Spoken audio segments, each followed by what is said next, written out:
Is of what we called surges, surge enforcement events. This is a coordination with the State of Ohio, Cleveland Police Department, Cuyahoga County Sheriff's Office, ATF, U.S. Marshals, and others. So, again, the thing I want to emphasize, this is a joint effort. And these units, these departments work together exceedingly well. These enforcement surges have focused specifically on repeat offenders, people who are not legally allowed to possess a firearm, yet they do that in spite of what the law says. I would also point out that where we decided to go, was informed very much by what the Cleveland Police Department, the intelligence that they have, and where they wanted to pinpoint what areas. And that, again, is based upon the intelligence they have, the data that they have. All this is based on data. Over the past few weeks, our state teams from the Ohio Highway Patrol, our investigative unit, the Narcotics Intelligence Center, the Ohio Adult Parole Authority, and Ohio Department of Youth Services. All these state departments have worked with the Cleveland Police Department on 3 enforcement surges. Today I want to kind of walk everyone through really what has been accomplished during these 3 separate surges. Each surge lasted 2 days. These surges, to be clear, are in addition to several separate anti-violence initiatives that are also going on in Cleveland right now. Including the U.S. Marshal Services Operation 216. That's Pete Elliott. He and his team do a phenomenal job, as well as ATF's Summer Violent Crime Initiative that the city and the ATF announced last week. We're coming at these criminals from all sides: local law enforcement, state law enforcement, federal law enforcement. And I again thank each and every one of these agencies, and they work together exceedingly well. Each of our 3 enforcement surges have spanned 2 days. Each event has been targeted and data-driven, focused on sending an influx of resources into Cleveland's known high-crime hotspots. Let's look at the screen. August 15th and August 16th, focused on Cleveland's 4th precinct. Resulted in 52 felony arrests, 16 guns that were seized. Going now to August 24th and 25th, Cleveland's 3rd and 5th precincts. Surge resulted in 42 felony arrests and 28 guns that were seized. And finally, September 6th and September 7th. This was Cleveland's 2nd and 4th precincts. That resulted in 44 felony arrests, 19 guns that were seized. So in total, as you can see, over just 6 days, our team made 138 felony arrests. They also recovered dozens of stolen cars and seized various types of illegal drugs as well. Going to the next graphic, our teams also confiscated 63 guns possessed by individuals who were illegally carrying these weapons and or were found committing a crime at that time with them. Again, many of these arrests were of individuals who had criminal histories, many times long criminal histories, people who had previously been convicted of crimes such as felonious assault, aggravated robbery, discharging a firearm in a prohibited area, weapons under disability, gross sexual imposition, abduction, and drug trafficking. And let me just say, weapons under disability is sometimes kind of a strange term. It's a legal term. It simply means someone who's committed in the state of Ohio a violent offense before and been convicted of that violent offense. They're no longer allowed to have a gun. And what this means is they were found in possession of a gun in spite of that fact. Because of these priors, these individuals were prohibited by law from carrying a firearm. But these are individuals who blatantly ignore the law, carry the weapons, and they are among all the criminals the ones that are most likely to actually use those guns. Thanks to sophisticated ballistic technology, we know that several of the guns, a number of these guns that were seized or as part of these surges have a criminal history too. I want to talk a little bit about that. Law enforcement here in Cleveland has talked a lot lately about NIBIN, N-I-B-I-N. That stands for the National Integrated Ballistic Information Network. This technology allows authorities to compare ballistic evidence from seized firearms and compare that with shell casings that have been found at crime scenes. Looking at the screen, every gun seized as part of this initiative was test fired. And although we're still waiting on the NIBIN results to come back from last week's surge, we know that 10 guns from the 2 August surges left behind shell casings at 23 other crime scenes. Those 10 guns are on the screen. Now, by knowing where these guns have been, law enforcement can now use this information to potentially link guns to the people who are responsible for those 23 other crimes. Just a few examples. Gun history example 1. This gun, a .30 caliber Glock, was seized in August after teams stopped 2 individuals for illegally carrying weapons. That was 1 adult and 1 16-year-old boy. Now, the adult had this gun. NIBIN found that it had been used in 2 other crimes in the weeks prior, a shooting and an attempted homicide, both that occurred in August. And every one of these crimes I'm referencing were either committed, back in the history I'm talking about, were either committed in Cleveland itself or in a close-in jurisdiction. So it's either in Cleveland or close. Again, with that particular gun, prior to that, this gun was involved in a June 2023 murder. Case history example number 2. Here's the gun the 16-year-old boy was carrying. This is a 9mm Glock. NIBIN connected it to a shooting that took place just a few days before the surge. Let me go to gun history example 3. Teams also arrested an individual with this Springfield 9mm in August. A run through NIBIN identified this gun as one that fired bullets into a car in February. A few months before that, last November, NIBIN tells us this gun was involved in a crime spree.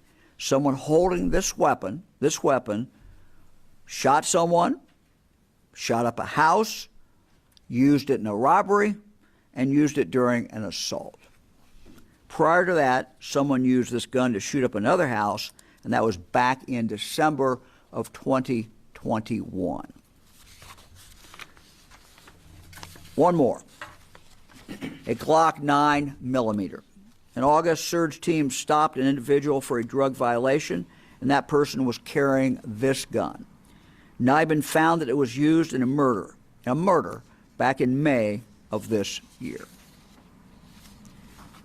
So we are committed to continuing to work with the Cleveland Police Department.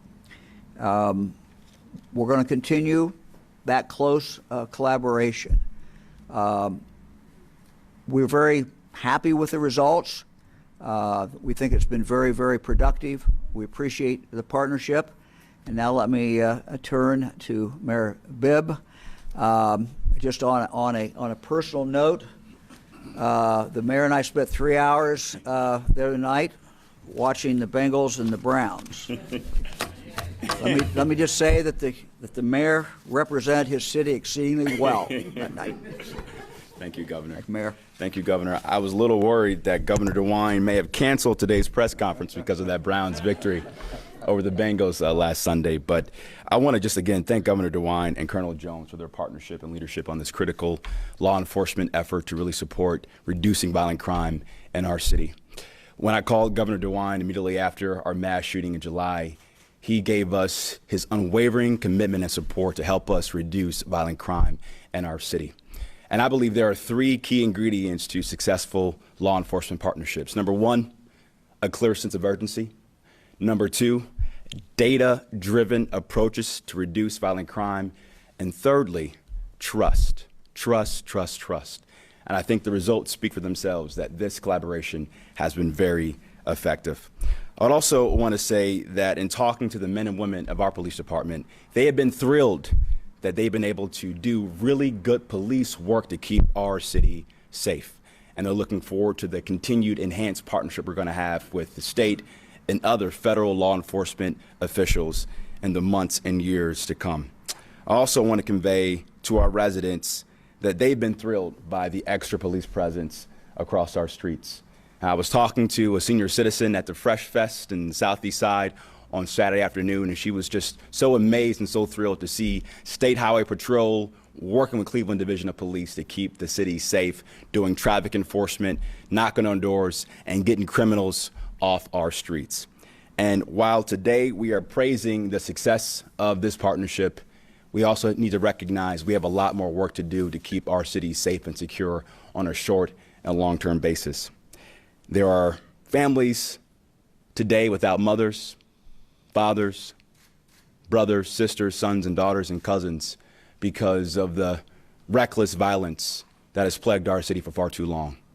And we must always work tirelessly as a city and as a community to do whatever we can to keep our city safe. That's why our administration has been so focused on our RISE initiative, recognizing that we can't police our way out of this problem.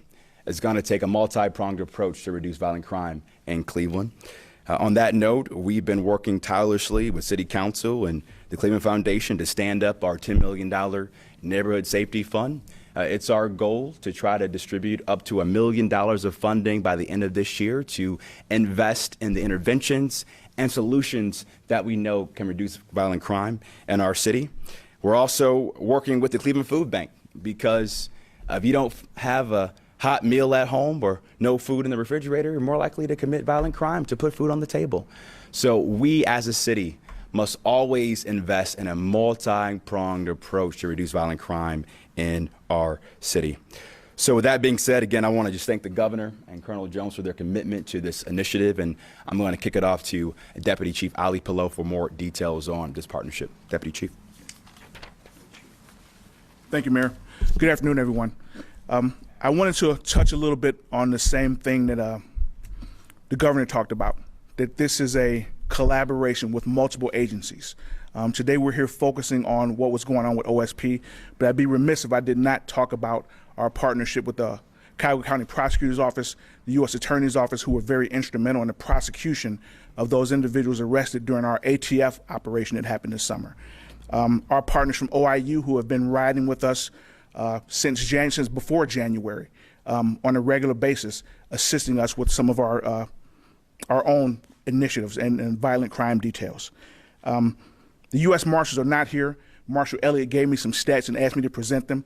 Since we started this operation in August, from August 14th through yesterday, the U.S. Marshals with Operation 216 have 45 local arrests, 41 federal arrests coming from the ATF roundup, and also 10 firearms recovered.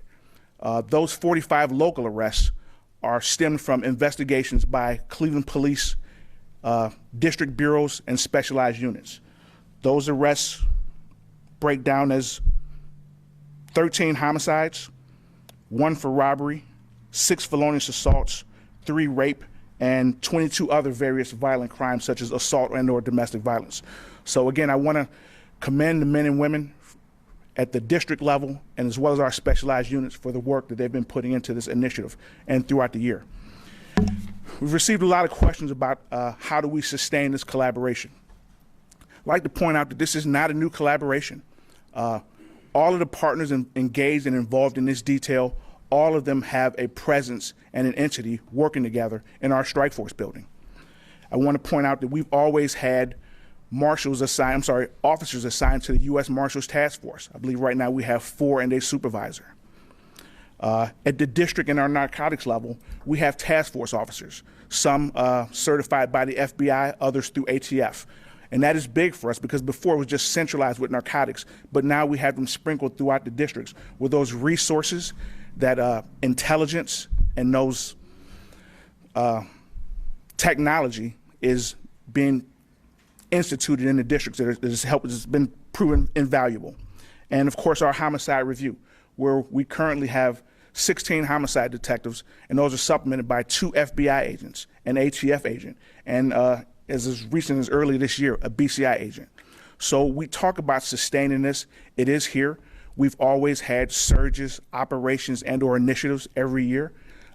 This year was highlighted by a surge in violence, some of it high profile, but this has been our response.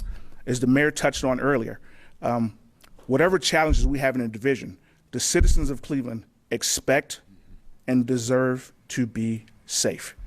And that is our sole mission in the Cleveland Division of Police. So having said that, I want to turn it over to one of our other partners, my mentor and predecessor, Sheriff Harry Patel. Thank you, Ali. Thank you. Thank you. Thank you, Governor and Mayor, also for helping us and supporting this effort. I know that violent crime has been on the uprise everywhere, and certainly it's hit us pretty hard here. The families have suffered, citizens have suffered, and it's important for us to send a message that we're not tolerating that. These partnerships, as the Chief Pillow mentioned, these partnerships have long-standing. Now we've crystallized them. We're focused in a certain area. Why? Because we know that's where the issues are happening. I can tell you on behalf of the Sheriff's Department, we have a downtown service safety patrol, and their efforts are notwithstanding contributed to these numbers. I can tell you as of last Saturday night, I was out with them, 4:06 in the morning. We actually seized a weapon from someone who was not supposed to have that weapon, and the weapon had a obliterated serial number. As we know, that's not good. So just to give you an example of the work that they're doing out there, the CLE operations, the partnerships, and these criminals and their activities don't stop at the borders. They operate all throughout Cuyahoga County and beyond, but important to know that within our county, we have a lot of connections, not only to the city of Cleveland, but to our suburbs. Our suburban partners deserve the same amount of attention and reduction in crime. They don't stop, they will continue, and we know that when we have these efforts, they take notice. And they also take notice because many of these individuals are now incapacitated. Why? Because they've been arrested. They're removed from the equation. There's a number of trigger pullers out there, and that's who we focus on. The prosecutors' crime strategies unit does a phenomenal job of putting stuff together so we can focus on those areas. The Cleveland Police Crime Analysis Unit does a great job of putting together our maps in the different areas of the city. We can focus our efforts. The Cleveland Police Real-Time Crime Center, instrumental in supporting the delivery of these operations and surges so they can be more focused in those areas, and we all see the same picture at the same time. That's collaboration. So it's not the first time we do this. It is a way of life for us, partnership, because together we're stronger. The message is we are here to reduce violent crime in Northeast Ohio and beyond. Governor, Chief, thank you very much for your support. Colonel Jones. Thanks, Sheriff.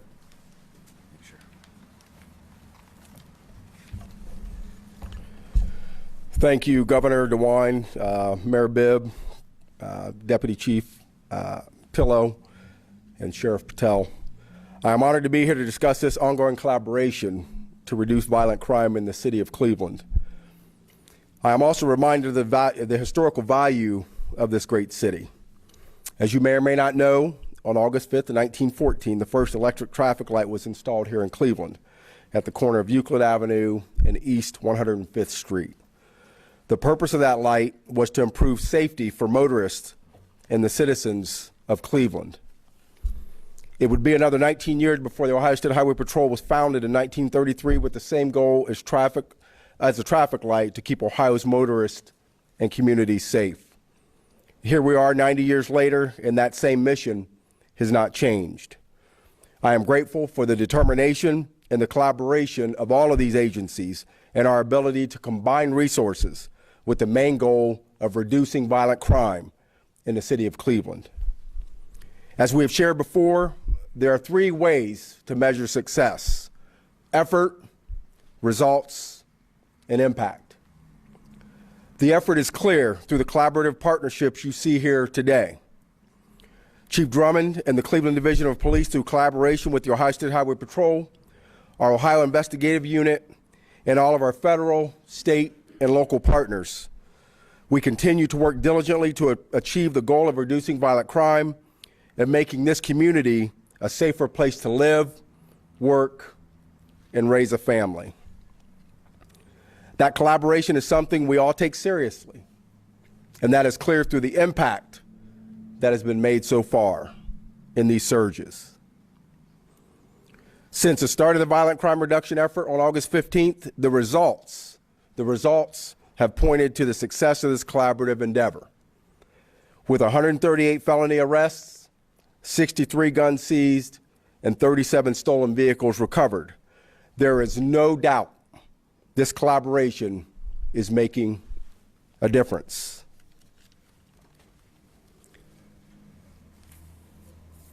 My closing message is this. The Ohio State Highway Patrol has been here supporting the Cleveland Division of Police and the citizens of Cleveland, and we will continue to be here to be partners to help reduce this violent crime. So as long as the mayor and the chief want us here, we're here to help. We're here to collaborate. We're here to help you along the way. Thank you again, Mayor. Thank you again, Chief, Sheriff. We're here for you. We're just a phone call away, and I'll leave you with this. The one thing that we know is when we all work together, it turns out better. Thank you. Colonel. Happy to take any questions. So you talked about the 16-year-old that you got the gun from, as well as you discussed kind of that there's going to have to be multiple outlets to kind of reduce violent crime here in Cleveland. Can you talk to me about what you guys are going to, or if there is a plan for kids and kind of keeping them off the streets, keeping them safe? Well, one of the things we prioritized at the start of the summer was making sure we had a safe, well-programmed rec centers across the city, all 22 of our rec centers. For the first time in our city's history, we had 2 trauma-informed social workers at every rec center. That's going to happen year-round beyond just the summertime. And then just several weeks ago, we announced the creation of a youth mental health task force to really address the workforce shortage we have in our city when it comes to having good quality trained folks working in our mental health workforce ecosystem. And so we're going to continue to invest in Cleveland's children. I know the governor has a strong commitment and passion for Ohio's children, and we look forward to working with the governor on those continued investments and partnerships. And then things like the Boys and Girls Club, YMCA, and things like that, is that, you know, organizations you guys work with to really help? Absolutely. Yep. Who else? Would you be able to explain what is happening in these surges? I mean, are you doing a lot of traffic stops and you're finding people with warrants, or is it you're responding to gunshots? Like, can you just give us a picture? Any of you can jump how are up. you making all these arrests? Yeah, let me just, I'll start it off. One of the things that we can bring to this is a helicopter. And having a helicopter in the air, frankly, just makes it safer for everybody. It makes it safer for the public. It makes it safer for law enforcement. I had the chance in one of the early surges in August to go up in the helicopter for over an hour and just see that very, very close cooperation that's going on between those in the helicopter and the men and women of the police department that are on the street. So that's one thing that is certainly is value added. But I'll let anybody else jump in here. Deputy Chief. Yes, traffic is an important component of it. Traffic itself, the identification and targeting of crime-driving individuals, and also some of our partners targeting and recognizing and interdicting individuals who have already been arrested, are in the system, and committing those crimes. So it's multi-layered. There are also, such as the ATF operation, there are also other covert operations going on in which crime is prevalent. And I can't speak a lot with those, but we do have those operations. That was one I couldn't wait to be over with so that I could talk about it. And we've got some others, the same thing, that I can't wait until we can talk about the fruit that's been born from those. Anybody else? Colonel Jones, you want to add? Yeah, so as the governor shared, you know, our aviation is a asset that we bring, a resource that we know makes the whole situation safer. All right, the officers, the Cleveland officers, the troopers, all of our partners that are out there working, to have that aviation asset in the sky makes things a lot safer for everyone. Those traffic stops that the deputy chief talked about, that's just one component of the operation. That's one way that we can make sure that we get the opportunity to make contact with folks, all right, to make sure that they are not maybe on their way to commit a crime somewhere else, and to help get them off the streets and recover, the guns and things of that nature that you're seeing, the drugs, et cetera. So it's a team effort. All of us working together for the good of the people. That's what it's all about. So let me just add, the two units that people don't usually think about that we're able to really surge in, and they're here some, but this enables us to really surge them in. One is a special investigative unit that focuses on our bars, and the surveillance. I just talked to two of the members of that unit. They told me some of the stories, some of the things that they've done, but surveilling those bars. People come in who have guns. People come in who aren't legally allowed to come have guns anymore. So that's a unit that does very, very valuable work. The other unit that we can bring in, and we have brought in during these surges, is our parole officers. Any community has people who are on parole. And again, checking on them and seeing, are they violating parole or are they not? One person, for example, at least one, was not supposed to be associating with minors, found to be doing that. We had other people who are on parole. They're not supposed to have a gun. Again, violent offenders, they're not supposed to have a gun, and they're found in possession of a gun. So these two units that come in are two units that we don't, I think people just normally don't think about, but when you surge in all the assets that you have in to try to make a difference. Just to cover just one more point on that. We talked about different resources coming in. I think it's important to note that when we think of the task force model, we bring additional resources. Everyone has something to contribute.